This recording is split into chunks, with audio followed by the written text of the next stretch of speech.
Uh-oh, guess what day it is? Guess what day it is? Today is hunt day. Deer hunting is the hardest sport that's ever been invented. I've been hunting all my life, and before preparing for this speech, I never really looked at how hard hunting actually was. To give you a little bit of hunting background on myself, I killed this deer when I was 16 years old. Now, during this speech, I am going to be talking about the struggles a deer hunter faces to prepare for a hunt, during a hunt, and then after a hunt. Then I'll be pulling in some of the outside factors that can play a role in a deer hunter's hunt. At the very end, I'm going to compare and contrast other sports to deer hunting.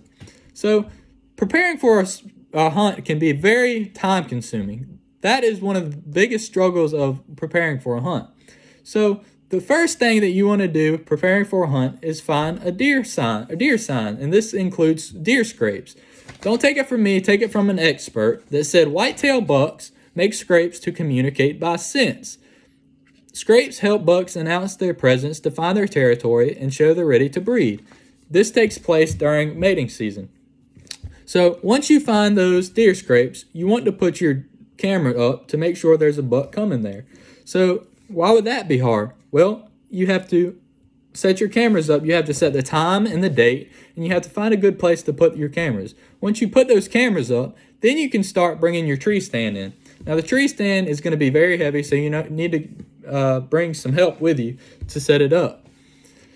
The next thing you want to do is bring your corn pile in. And a bag of corn weighs approximately 100 pounds. And it is tough trying to carry a 100-pound bag of corn over your shoulder to your tree stand. That's one of the hardest things when preparing for a hunt.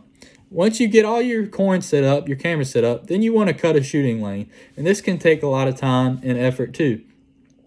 So once you have everything set up, then you're ready to go hunting. So what do you do during a hunt, and why is hunting so hard during a hunt? Well, you have to, first thing and the hardest part of this whole process is getting the deer in front of you. Once you have the deer in front of you, then it's a lot easier. But any other sport, you can see your target when you start the game, right? You can see a home plate, you can see a basketball goal, soccer goal, etc. So a deer you can't see when you first start your hunt, so you have to get it in front of you. So you have to sit still and be very quiet. So once that deer walks to your corn pile, then you have to sit still and be quiet. And if you move, that deer can see you. And once that deer sees you, then you have to have a staring contest with her until she blows. And when she blows, she scares everything off. So if you do everything right, the deer walks to your corn pile. Now you see a big buck walking to your corn pile. He's a little bit different. He has better senses than she does, and it can be very hard to kill a big buck. So take it from an expert. Said whitetails are shy, wary, and sensitive. Given a choice, it's wise to watch the wind, weather, and moon phase. So pretty much you have to hunt bucks different than any other animal. You have to get in their shoes and make sure you're doing everything right. So once you have that deer in front of you, then what do you do? And why can it be super hard? Well, that deer, when the big buck walks in front of you, your adrenaline is rushing, your heart is beating out of your chest, and you have to control your breathing. Once you control your breathing, you want to bring that gun up to you and get ready to shoot. Once you have the gun up and you're ready to shoot, you need to aim, control your breathing, and then squeeze the trigger. Once you squeeze that trigger, then the buck falls. Suppose he doesn't fall. Then you have to go get out of the stand and go look for a blood trail. What makes this so hard? Well, the blood is about that big around, and it makes it very hard to find. So when you're following the blood trail, you encounter briars, and you see the deer on the other side, but now you have to go through those briars, and you don't want to go through those briars, so you decide you want to take a different route to get to that deer. So when you're going around the briars, you see something else. You see a snake. That's another big struggle that hunters have. They have to watch out for their surroundings. You've got bear in the woods, you've got deer, you've got snakes. You have to watch out for these things. So you finally get to your deer. Now what?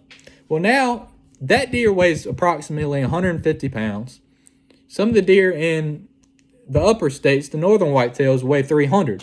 So you have to drag that deer all the way back to your truck. Once you drag it all the way back to your truck, now you have to load the deer. this can take a lot of muscular effort, and it can be very hard. So once you get that deer on your truck, now you want to take it back to the skinning rack. You got to skin the deer, and that's a long, drawn-out process too. And then you have to cook, you have to mount the deer, and that's a long process, and it can be very time-consuming and very hard, particular details. So what are some outside factors that a hunter has to worry about? Well, when you're hunting, a deer could, or another hunter could shoot. You have to worry about the weather. You have to worry about mosquitoes, yellow flies, briars, all kinds of things. Now, how do other sports differ? Like I said, other sports have boundaries. Other sports have team members. Hunting is an independent sport. Same playing field every game. You can practice. Deer hunting, you can't practice. So I hope you had learned a lot, and I hope I persuaded you that deer hunting is the hardest sport ever.